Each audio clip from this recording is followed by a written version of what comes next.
अच्छा जी, ये हमारे पास जो नेक्स्ट टॉपिक है वो है सक्सेसिव अप्रोक्सीमेशन टाइप डीवीएम का। मैंने आपको पहले ही बताया था कि हम जितने भी टाइप के डीवीएम्स पढ़ रहे हैं, डिजिटल वोल्ट मीटर्स पढ़ रहे हैं, उन सब के जो का नोमेनक्लेचर है वो इस बेस के ऊपर रखा गया है कि हमने उसके अंदर जो ए टू डी कन्वर्टर यूज किया है वो कौन सी टाइप का है। ठीक है, आप जिस भी टाइप का ए टू डी कन्वर्टर उसके अंदर यूज कर रहे हैं, उसकी बेस के ऊपर हमने उसका नाम रख दिया। जो इस टाइम इसके अंदर ए टू डी कन्वर्टर यूज हो रहा है, that is of successive approximation type, इसके अंदर वो यूज हुआ है। अच्छा, यहाँ पर बेसिकली सक्सेसिव अप्रोक्सीमेशन की के अंदर अगर आप इसके अंदर वर्ड देखें तो एक वर्ड यूज हो रहा है अप्रोक्सीमेशन का। यहाँ पर हम अप्रोक्सीमेट गेसेस लगाते हैं कि इनपुट वैल्यू क्या होगी। ठीक है, यहाँ और ये जो वर्ड यूज हुआ है सक्सेसिव का, उसके अंदर ये है कि कंजेक्टिव वो होंगे, गैसेस होंगे। तो यहाँ पर अगर आप देखें तो यहाँ पर बिल्कुल स्टार्ट के अंदर एक कंपैरेटर लगा हुआ है। ये कंपैरेटर है, ये वाला, ये पोर्शन, ये कंपैरेटर है। इसके एक एंड के ऊपर हमारे पास एक इनपुट वैल्यू आ रही है जो कि हमें नोन नहीं है, हमें नहीं पता कि उसकी वैल्यू क्या है।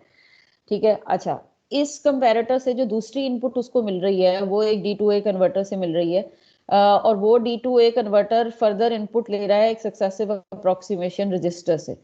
ठीक है, अब इस सक्सेसिव अप्रोक्सीमेशन रजिस्टर के अंदर हम वैल्यूज कैसे देंगे, ये अभी हम इसको डिस्कस करते हैं।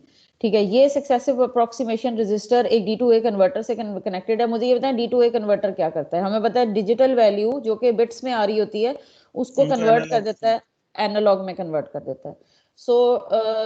हम इसको, और उसके बाद जो भी हमारे पास जो वैल्यू आ रही है, सपोज हमारे पास यहाँ पर हमने वैल्यू ली हुई थी 125 वोल्ट, हमने अप्लाई किया, हमें ये नहीं पता, ज़ाहिर वो अननोन वोल्टेज है, हमने उसको डिजिटल वोल्ट मीटर लगा के मेजर करना है। तो हमने एक गैस लगाया कि, और वो गैस हमारे पास कहाँ लगाया जाता है, वो गैस हमारे पास इस सक्सेसिव अप्रोक्सीमेशन रजिस्टर के अंदर लगाया जाता है। वो मैं अभी आपको बताती हूँ कि वो कैसे लगाते हैं। सपोज हमने गैस लगाया कि द वैल्यू विल बी 120। ठीक है, अब आपने 120 को डाल दिया इस डी टू ए कन्वर्टर के अंदर, और डी टू ए कन्वर्टर ने उसको कन्वर्ट किया और उसने कहा जी कि ये 120 वोल्ट है। ठीक है, और इस 120 वोल्ट, अब आप ये बताएं कि ये कंपैरेटर क्या बताएगा, ये कंपैरेटर आपको क्या क्या डिसीजन दे सकता है कि ये ग्रेटर देन है, लेस देन है, या इक्वल है। ठीक है, अगर तो ये ग्रेटर देन हुआ तो भी वो इस वैल्यू को आउटपुट कर देगा इस डिसीजन लॉजिक पे। यहां पर अगर आप नोटिस करें उसने इक्वल की कंडीशन नहीं लिखी हुई, क्योंकि जैसे ही द मोमेंट ये इक्वल होता है तो फिर वो कंपैरेटर जीरो की आउटपुट दे देगा, वो कंपैरेटर उस आउटपुट को फर्दर डिसीजन लॉजिक के पास नहीं भेजेगा। ठीक है, हमने पहले ही बताया था कि आपके पास कंपैरेटर का काम क्या होगा, वो ये बताएगा कि 125 इज ग्रेटर देन, यानी जो इनपुट है वो स्टिल ग्रेटर है, या जो आपने वैल्यू गेस की है वो 120 दैट इज स्मॉलर, ये छोटी है।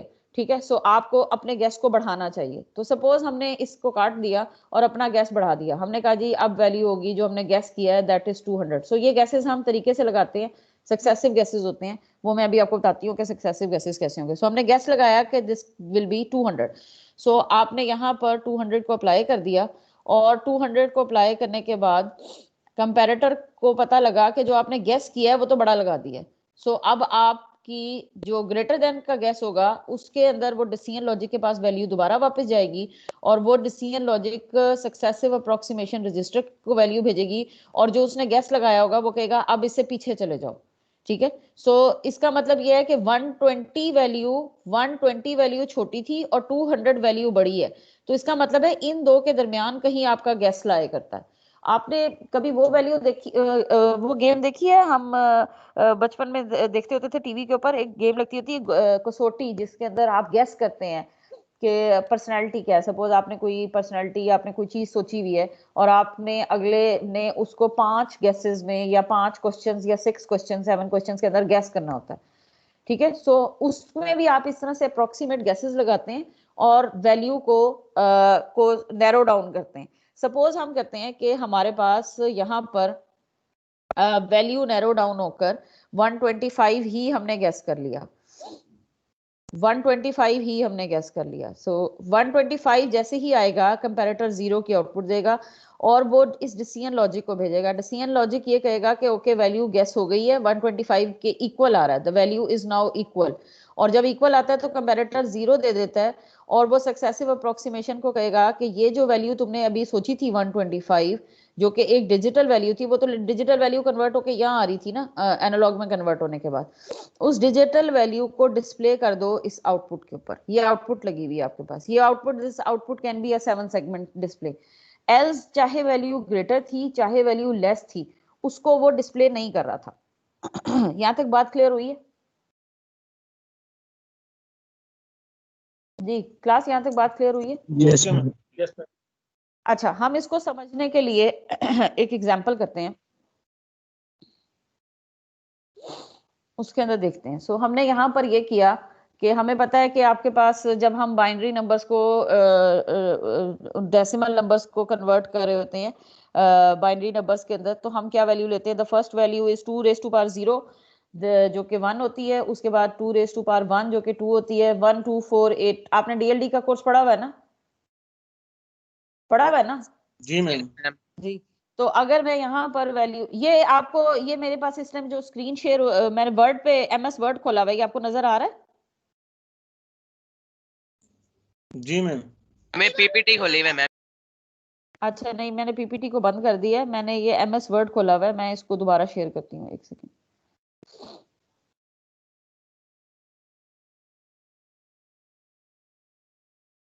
देखें अब नजर आ रहा है? Yes ma'am. Yes ma'am. ठीक है। हमने यहाँ पर ये अपनी बाइनरी रिप्रेजेंटेशन के लिए नंबर्स बनाए हुए हैं। आपको ये पता होगा कि अगर मैं इन सबको 0 0 करती जाऊं तो ये नंबर किसके इक्वल आता है? ये नंबर जो मैंने इस टाइम इसको 0 0 किया है, ये नंबर किसके इक्वल आएगा? 0 के। ठीक है। सो ये नंबर 0 हो गया। अगर मैं इस टाइम इसको 1 करूंगी तो ये नंबर किसके इक्वल बनेगा? 1 के इक्वल बनेगा। अगर मैं इस बिट को 1 कर दूं तो अब ये नंबर किसके इक्वल वो हो बनेगा? जाएगा ये मैम, वाला। वो हो जाएगा, 3 हो जाएगा। देखिए, आप पहले एक दफा देखिए मैंने किस किस कौन कौन सी बिट को ऑन किया। मैम 1 to 9 हो जाएगा। जी, ये 1 to 9 हो जाएगा, 1 to 9 हो जाएगा। सो हम सपोज करते हैं कि हमने जो गैस किया है, जो उसने बुक में एग्जांपल दी हुई है, वो उसने दी हुई है 499 की। वो कहता है सपोज आपने 499 वोल्ट्स को अप्लाई किया, ठीक है? 499 इज द अननोन वोल्टेज। तो आपने 499 तक जाना है, गैसेस में गैस करना है। उसके लिए वो कहता है कि हम कभी भी 1 से 0, मतलब पहली वैल्यू आपके पास 1 होती है, ये सॉरी यहाँ पर जो मैं वैल्यू बना रही हूँ, ये वाला कॉलम वैल्यू का। अच्छा, तो हम कभी भी 1 से स्टार्ट नहीं करते, ठीक है? ये मेरा कर्सर भी नजर आ रहा है ना? ना हम 1 से स्टार्ट करते हैं, ना हम एक्सट्रीम वैल्यू से स्टार्ट करते हैं, हम किसी मिडल वैल्यू से स्टार्ट करते हैं। सो हमने 456 तक जाना है, तो सॉरी 499 जो हमने सपोज वैल्यू की हुई है, दैट वैल्यू इज 499, ठीक है? सो 499 तक जाने के लिए हम एक राउंड गैस लगाते हैं कि the value will be suppose 256। चले 128 कर लेते हैं, 128 कर लेते हैं, तो हमारे पास वैल्यू आ गई 128। तो कंपैरेटर के पास जब ये वैल्यू जाती है तो वो ये कहता है कि no, this value is less than जो आपकी वैल्यू है 499 से, ये लेस है। ऐसे ही है ना? Yes ma'am. ये वैल्यू इससे लेस है, तो वो ये कहता है कि अच्छा, द मोमेंट आपकी वैल्यू, अगर आप दोबारा से इस को देखें, अच्छा मेरा ख्याल है कि मुझे ना स्क्रीन शेयर करनी चाहिए सो दैट कि आपको पावर पॉइंट भी नजर आ सके। अच्छा, आप देखें, अब आपको पावर पॉइंट नजर आ रहा है? पावर पॉइंट भी नजर आ रहा है ना? जी मैम। अच्छा, यहाँ पर हमने अज्यूम किया कि जी सपोज हमारे पास टू स्टार्ट विद, वैसे उसने 256 लिया है, लेकिन हमने चले 128 से स्टार्ट कर लिया। सो आपको कहीं भी किसी हायर वैल्यू से, बहुत लोअर वैल्यू से भी नहीं और बहुत हायर वैल्यू से भी नहीं, एक्सट्रीम एंड से स्टार्ट नहीं करना होता। द मोमेंट आपके पास जो वैल्यू हमने सपोज की हुई है इस टाइम, दैट वैल्यू इज 499। सो 499 है। अब आप मुझे ये बताएं कि आपने जो वैल्यू एज्यूम की है, अप्रोक्सीमेट की, गेस की है, दैट इज 128. सो आपके पास जो 128 है, this value is smaller than 499. ऐसे ही है ना, स्मॉलर है उससे. तो यस मैम.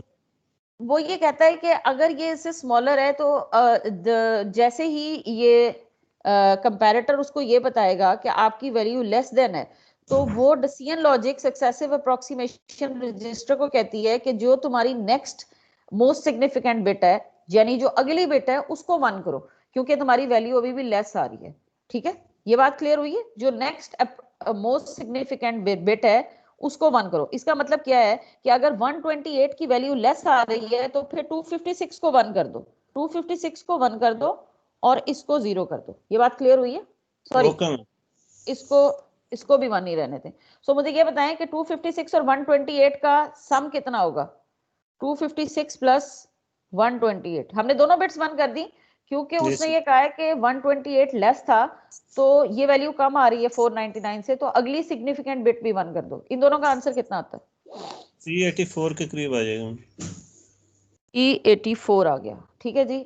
बट जैसे ही वो कंपैरेटर को ये बताता है कि 384 भी लेस है, 384 भी लेस है ना 499 से, Yes, तो वो मैम. कहेगा इससे नेक्स्ट सिग्निफिकेंट बिट भी 1 करो.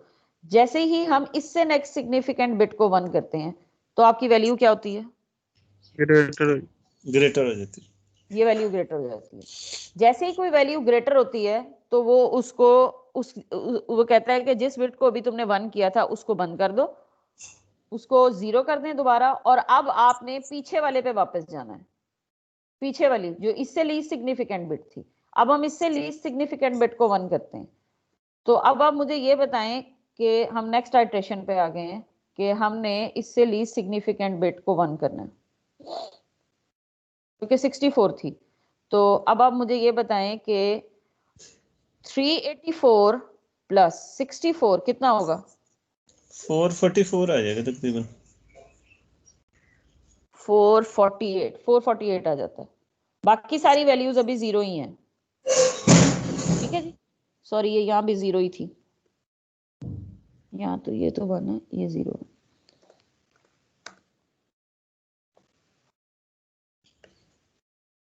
अच्छा जी. सो ये हमारे पास आंसर आ गया 448. सो हमने क्या किया, हम अब इससे नेक्स्ट सिग्निफिकेंट बिट को 1 करेंगे.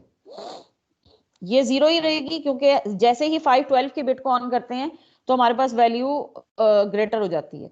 सो ये 1 रहेगी, ये भी 1 रहेगी और ये भी 1 रहेगी, तो हमारे पास आंसर 448 आ रहा है. तो हम कहते हैं हम इससे नेक्स्ट सिग्निफिकेंट बिट को 1 करते हैं. सो अब हमने 32 को ऑन कर दिया और बाकी सबको 0 कर दिया. ये सारा कुछ हम सक्सेसिव अप्रोक्सीमेशन रजिस्टर में कर रहे होते हैं.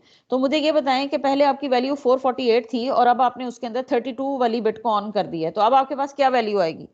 448 के अंदर 480 आ जाएगी. सो अब वो कंपैरेटर को भेजता है तो 480 वैल्यू भी 499 से कम है. ऐसे ही है ना? Yes ma'am. ठीक है. सो अब वो क्या करेगा कि इसका मतलब ये है कि जो आपकी रेंज है वो कहीं 480 से ज्यादा है और 512 से कम है. वो रेंज बना रहा है.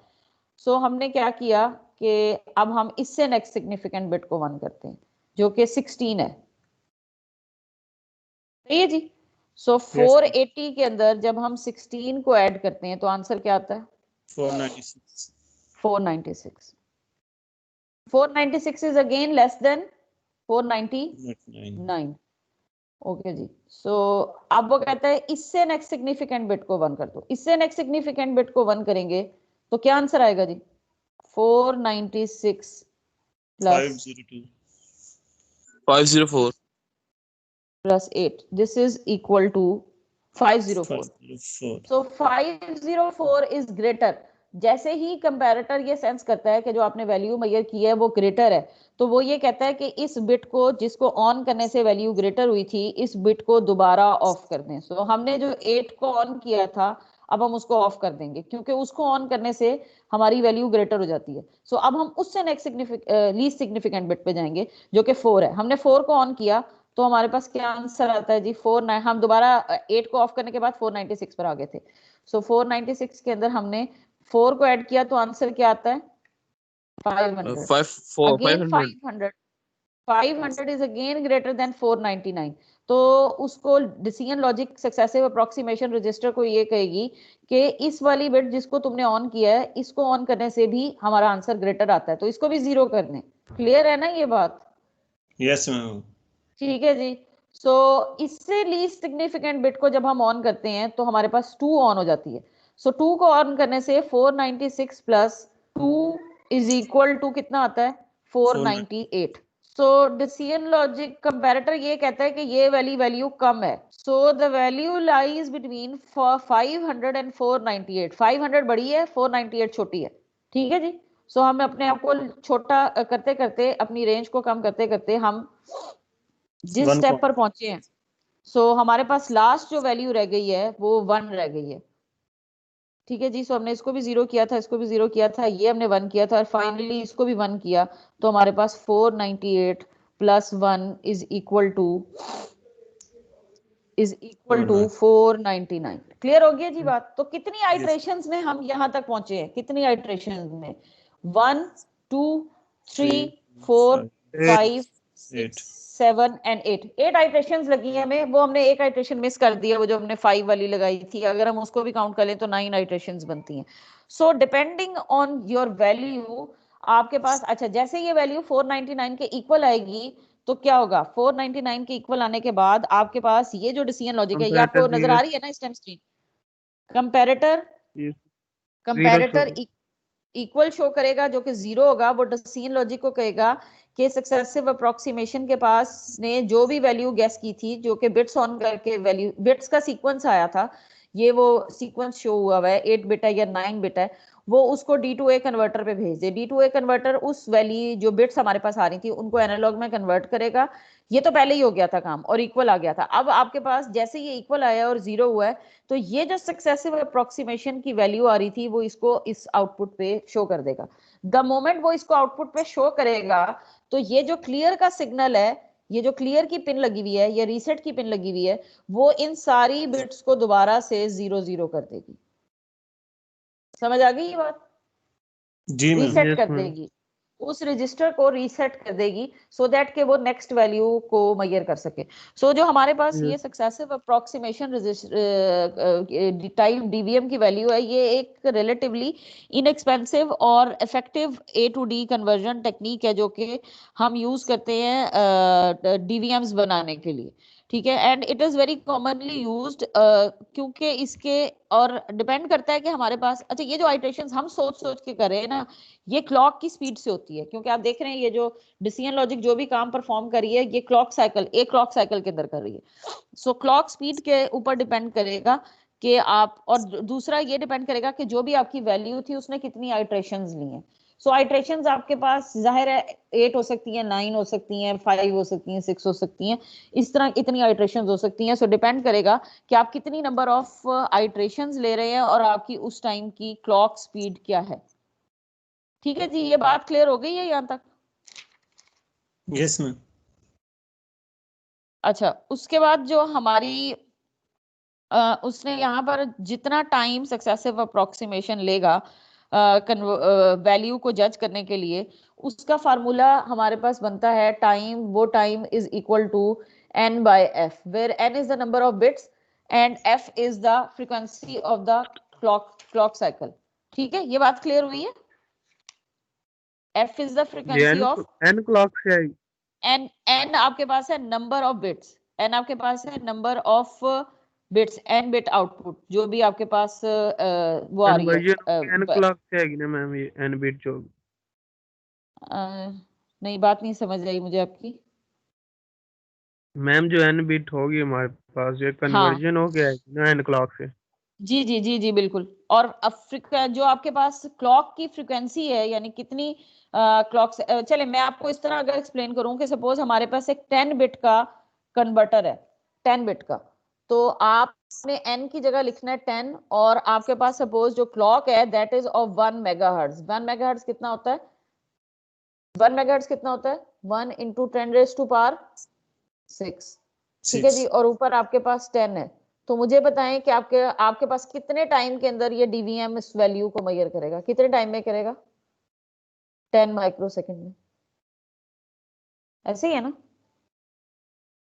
10 माइक्रोसेकंड में वो इसको मेजर करेगा इस वैल्यू ठीक को। है सो मैम। हम इस तरह से इसको कैलकुलेट कर सकते हो। 10 माइक्रोसेकंड कोई बहुत ज्यादा टाइम नहीं है बज़ाहिर। हमने ये जब इस स्टेप को परफॉर्म किया है स्टेप वाइज कि वो ये गैस करेगा ये गैस करेगा, उसमें हमें तो बहुत टाइम लगा है क्योंकि हमने उसको मैनुअली उसका प्रोसीजर किया है।